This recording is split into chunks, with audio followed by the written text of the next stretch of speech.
माझ्या कारची काच फोडली, त्यातला काही सामान चोरीला गेला किंवा काही घटना घडली, हा मुद्दा मला इकडे मांडायचा नाहीये. मुद्दा मला असा मांडायचा आहे की सुदामा हॉटेल जे आहे, 6 माळ्याचं हॉटेल आहे. त्या हॉटेलमध्ये सर्व लोक जातात, त्यांच्या गाड्या पार्किंग करतात, तिकडे लग्न समारंभ होतात, इतर कार्यक्रम होतात, तिकडे परदेशातील नागरिक येऊन राहतात आणि अशा या मोठ्या समजल्या जाणाऱ्या हॉटेलमध्ये त्यांच्या पार्किंगमध्ये चोरी होत असेल आणि ते सुरक्षा रक्षक नाही म्हणतात, सीसीटीव्ही नाही म्हणतात, मग ती कोणाच्या भरोश्यावरती आहे हॉटेल?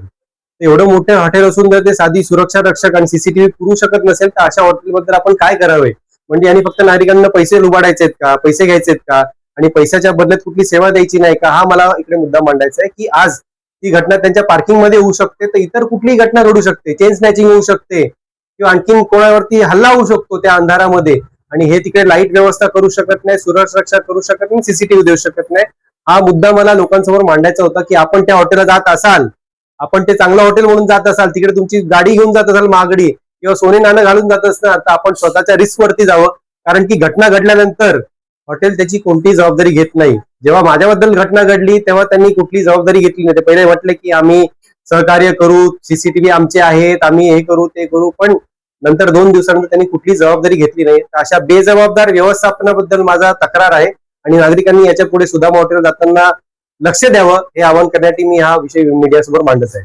माझ्या गाडीमध्ये माझा लॅपटॉपची बॅग होती, त्यामध्ये लॅपटॉप होता, घड्याळ होतं, काही रक्कम होती आणि इतर काही आपले जसे कार्ड असतात, बँकचं कार्ड, नगरपालिकेचे कार्ड, हे असा कार्ड्स वगैरे सगळे होते.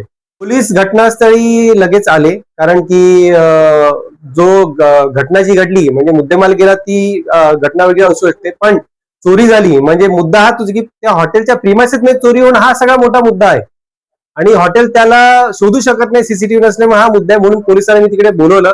पोलिसांनी देखील येऊन त्या हॉटेलकडे सीसीटीव्हीची मागणी केली, तर त्यांच्या सीसीटीव्ही मध्ये कुठेही ती सुविधा उपलब्ध नसल्याने पोलिसांनी देखील त्यांना एक ताकीद दिली की आपण एवढं मोठं हॉटेल चालवता, आपण सुरक्षा व्यवस्था राखली पाहिजे. तर पोलिसांचं सहकार्य आहेच आणि पोलिसांचं एवढं सहकार्य की चला हॉटेलमध्ये सीसीटीव्ही नाहीये, पण जो रस्ता आहे, एमआयडीसीचा संपूर्ण रस्ता आहे, त्या रस्त्यामध्ये विविध ठिकाणी जे सीसीटीव्ही कॅमेरे आहेत त्या कॅमेऱ्यानुसार जो कोणी चोर असेल त्याचा शोध घेण्याचं काम पोलीस करत आहेत.